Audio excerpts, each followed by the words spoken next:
নমস্কার, আমি সৌভিক। সিনেমা প্রেমী আগন্তুক চ্যানেলে সবাইকে স্বাগত জানাই। এই ভিডিওতে রিভিউ করব রিডলি স্কট পরিচালিত সিনেমা গ্ল্যাডিয়েটর 2 নিয়ে, যেটা আমি গতকাল দেখে এসেছি পিভিআর ডায়মন্ড প্লাজা থেকে। অ্যাকচুয়ালি গতকালকে আমি দুটো সিনেমা দেখি, সেটা তোমরা এতক্ষণে জেনেই গেছো। গতকাল দেখেছি হচ্ছে সাবরমতি রিপোর্ট, যার রিভিউ আমি ওখান থেকেই করেছিলাম। তারপর বিকেলের সাথে দেখি হচ্ছে গ্ল্যাডিয়েটর 2। এবারে রাত্রিবেলায় আর শরীরে এনার্জি ছিল না। আমি সত্যি কথা বলতে আমি ওরকম না যে মানে সিনেমা দেখে বাড়িতে এসে সাথে সাথে রিভিউ করতে বসে যাব একদম ক্লান্ত শরীরে। আমি সেরকম রিভিউ আমি করি না, করা পছন্দ করি না। আগে করেছি। আমি যেটা সবসময় করতে পছন্দ করি যে সিনেমাটা দেখে আসলাম, বাড়িতে বসে রিল্যাক্সে চিন্তা ভাবনা করলাম, তারপরে একদম ফ্রেশ মাইন্ড ফ্রেশ শরীরে আমি ভিডিওটা করতে বসবো, তাতে ভিডিওর কোয়ালিটি মানে অ্যানালিসিসটা বেটার হবে আর কি। এটা আমার সবসময় মনে হয় আর কি। তো এখন রিভিউটা শ্যুট করছি, এখন আমি দেখছি তালমারা মিউজিলে, এরপর তার রিভিউটা আসবে। যাই হোক, তো এখন কথা বলবো হচ্ছে গ্ল্যাডিয়েটর 2 নিয়ে। তো গ্ল্যাডিয়েটর 2 যেটা হচ্ছে গ্ল্যাডিয়েটরের সিকুয়েল।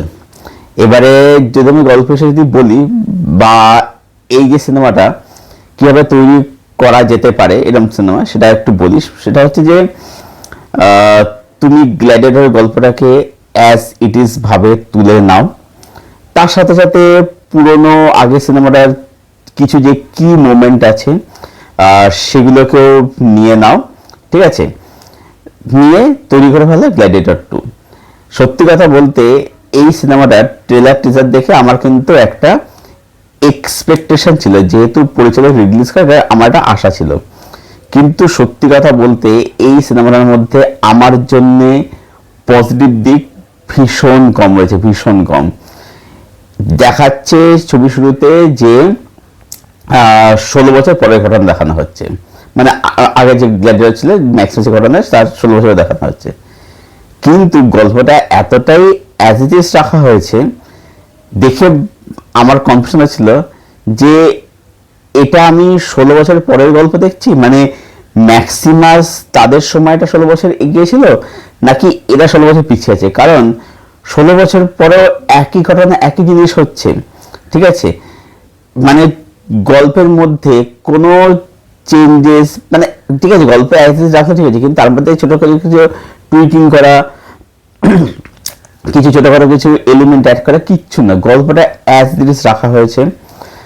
দ্বিতীয়ত হচ্ছে যে যদি বলি এখানে ক্যারেক্টারিং একদমই ভালো না। ভিলেনের পার্ট মানে খুবই ইরিটেটিং।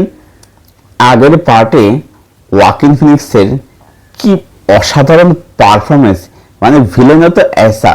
ওখানে রাসেল ক্রো আর ওয়াকিন ফিনিক্সের মধ্যে যে ফেসার টাসেল সেটা আমরা ফিল করি, এখানে সেটা ফিল একেবারেই হয় না, ঠিক আছে? একেবারে সেটা হয় না। প্রথম কথা ভিলেনের পার্ট দুই ভাই আর কি দেখাচ্ছে খুবই ইরিটেটিং আর কি। ক্যারেক্টারিং একদম ভালো না। স্ক্রিন প্লে মধ্যে যদি বলি, গল্প ফার্স্ট তো পুরো ঝুল, ফার্স্ট গল্প একেবারে এগোয় না।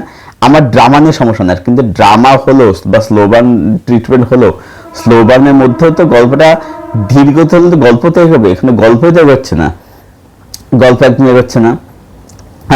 পজিটিভ দিয়ে বলি, মানে নেগেটিভ তো এগুলোই রয়েছে আর কি। মেনে হচ্ছে স্ক্রিন পেই বাজে একদম আর কি। পজিটিভ যদি বলি তাহলে বলতে এখানে পারফরমেন্সগুলো ভালো। সব থেকে ভালো করেছে ডেঞ্জেল ওয়াশিংটন, তার কাজ সব থেকে ভালো হয়েছে, দারুণ কাজ করেছে। আর যেটা প্রেট করেছে ডেঞ্জেল ওয়াশিংটনের ক্যারেক্টার নিয়ে, সেটাই মানে সিনেমার মধ্যে সেটা দেখা যায় আর কি।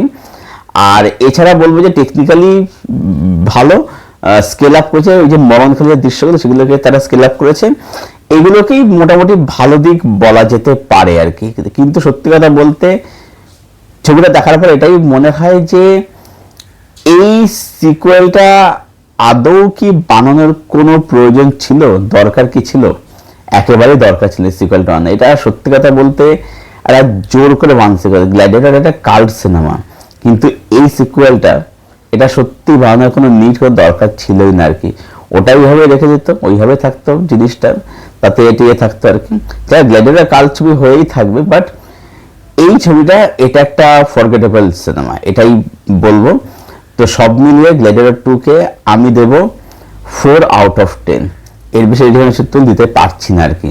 আর রিডলি স্কট এখন অনেক বয়স হয়ে গেছে, এখন সত্যি বলতে ওনার আর সিনেমা না বানানোই ভালো আর কি। মানে যদি বানায়, যদি অন্তত ভালো কোয়ালিটির প্রোডাক্ট বানান, এরকম কোয়ালিটির প্রোডাক্ট ওনার থেকে অন্তত আমি তো নিজে চাইবো না ওখানে আর কি। যাই হোক, এই ছিল আমার রিভিউ গ্ল্যাডিয়েটর সিনেমাটাকে নিয়ে। যদি দেখতে চাও, নিকটবর্তী হলে যদি চলে, গিয়ে দেখে আসতে পারো, এবং তবে জানো কমেন্টে কিরকম লাগলো। আর যদি কেউ দেখে থাকো যারা দেখা হয়ে গেছে, তোমাদের কি ওপিনিয়ন কমেন্টে অবশ্যই জানাও। ভিডিওটা ভালো লাগলে তবে লাইক করো, শেয়ার করো, চ্যানেলটাকে অবশ্যই সাবস্ক্রাইব করে দিও, এবং পাশের যে বেল আইকনটা আছে সেটাকে প্লিজ অন করে দাও, যাতে এরকম রিভিউ বা এরকম ভিডিও আসলে তার নোটিফিকেশন তোমরা খুব সহজে এবং খুব শীঘ্রই পেয়ে যাও। ভিডিওটাকে এখানে শেষ করছি, আবার দেখা হচ্ছে তোমাদের সাথে খুব শীঘ্রই নতুন কোনো ভিডিওর সাথে। ততক্ষণ ভালো থেকে সুস্থ সিনেমার সঙ্গে জুড়ে থেকো।